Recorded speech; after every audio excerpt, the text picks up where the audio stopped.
Good afternoon everybody, this is Debbie Evans and Rolo, the time-travelling Jack Russell, and today we're going to read a chapter from the first book, which is The Secret Adventures of Rolo, Athelstan and the Time Tunnel, and this chapter is all about Rolo visiting Pompeii.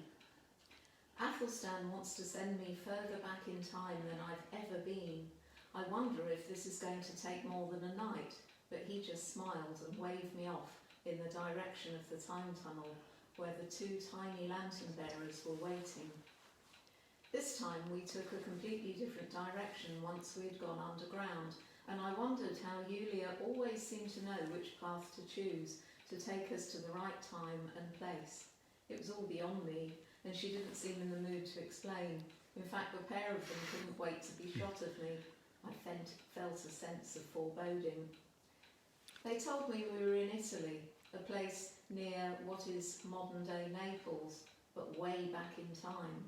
I was going to admire some artwork. When pressed, all Julia would say to me regarding the timescale was that it was 79 AD and I was in a pre-Roman flourishing city port, and that something monumental was about to happen, and I'd better remember where the entrance to the time tunnel was if I wanted to find myself back in my basket before morning. They tucked themselves back into the entrance and shushed me outside and off on my adventure. I stepped, blinking, into very warm sunshine. The air smelt of bay trees, and I could see purple and white wisteria in full bloom, climbing all over some very elegant buildings. This was southern Italy, Pompeii to be exact. I found myself in front of an impressive villa opposite the Forum Baths, which was guarded by a very fierce type of dog known as a molossi, a kind of forerunner of the Mastiff family. He wasn't friendly at all in his welcome, and he barked a warning. He was guarding and protecting the contents of the villa for his owner, whom he referred to rather strangely as the tragic poet. Now, I have no idea why this poet was tragic or even sad, but the whole place seemed full of doom and gloom, and this dog seemed to be in no mood to tell me why.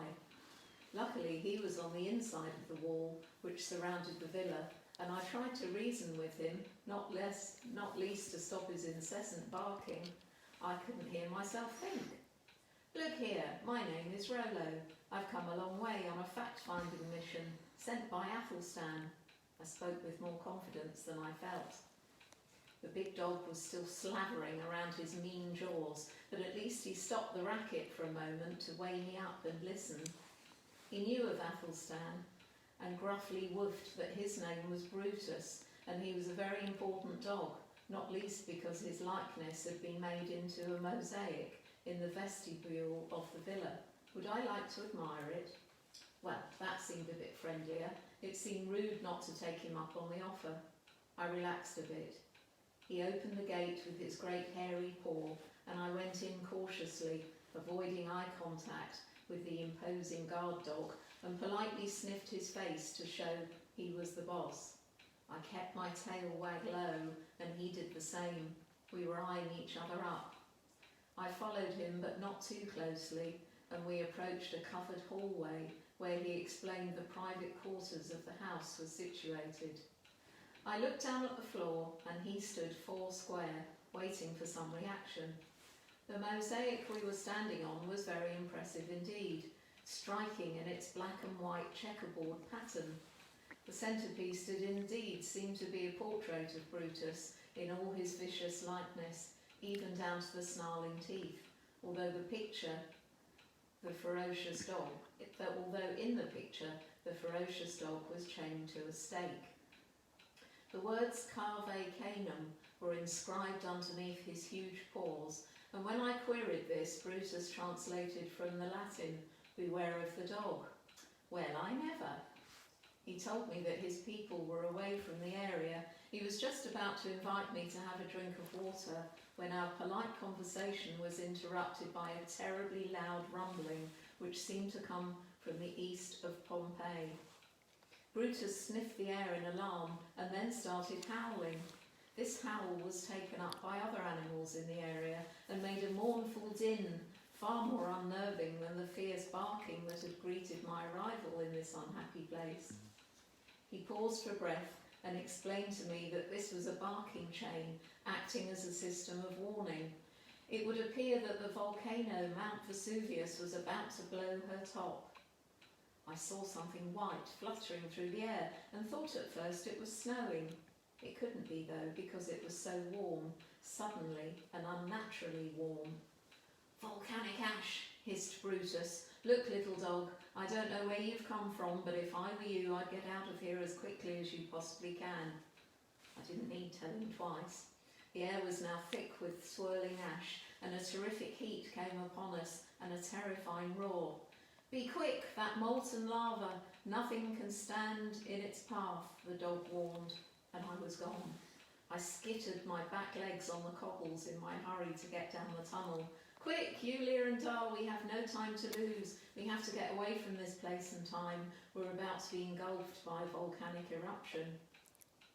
I was rather surprised to see Athelstan's usually featureless face looking somewhat relieved when we finally emerged panting from the time tunnel. I told him how I'd nearly got caught up in the tragedy that was Pompeii, and he said, "Well, let's face it, little pup, you do like an adventure. You're nothing if not brave." And more sombrely he added, 200,000 inhabitants of the city were killed as they went about their daily business that day. They would literally not have seen it coming. The city was lost for many centuries, but when excavated in the 19th century, the remains of the people were found to be perfectly preserved in the ash, and so their likenesses could be recorded by pouring plaster into moulds. Even the food they were eating and everyday objects from their homes. How eerie, I thought, and wondered privately whether Brutus's remains had been found. Athelstan turned then to the small folk. "Thank you both for seeing him safely home." They nodded and made their way back among the tree roots to their understory home. I plodded wearily to mine, just as dawn was breaking. So that's the end of that history chapter, but I would just like to share with you some nature notes for the month of January. In the first book, Rolo has nature notes of what you might see in nature throughout a whole year. So I'd like to just share with you the nature notes for January. Dar's Country Wisdom for January. This is the month of doorways and beginnings. Country folk say that the worst of winter is yet to come, but despite this, the gorse on the moors lights a few golden lamps to welcome in the new year. In churchyards, ancient yew, planted to provide the parish with wood to make bows or to repel cattle with its poisonous berry, will blossom, and yellow jasmine flowers can be seen brightening cottage porches, and hazel catkins tremble in the wind. Signs of new life abound, especially if there's not yet been a harsh frost. The robin is a good barometer. If a storm is coming, he will sing from the shelter of a hedge or bush, but if the weather is fair, he will sing out in the open. Skylarks can be heard singing over fields now, and the green woodpecker is laughing his distinctive yaffle. Pigeons coo and a kestrel hovers overhead. Small birds vanish for shelter in the maze of twigs tangled in the hedges. Starlings swoop over distant fields. Listen out for the choral skills of the thrushes, blackbird, wren, robin, hedge sparrow, woodlark, chaffinch and nuthatch. Most mammals are still sleeping, but rabbits can be seen and the occasional hare, although they tend to cling to the safety of the hedgerow. On the downs, early baby lambs bleat and are answered by deeper-voiced mother ewes. The shepherd watches the colour of the sky for a clue as to weather on the morrow. So thank you very much for listening to us. I think I've sent Rolo to sleep, and we'll be back again tomorrow at 3:15 with a different chapter from another book in the series The Secret Adventures of Rolo. Thank you for listening.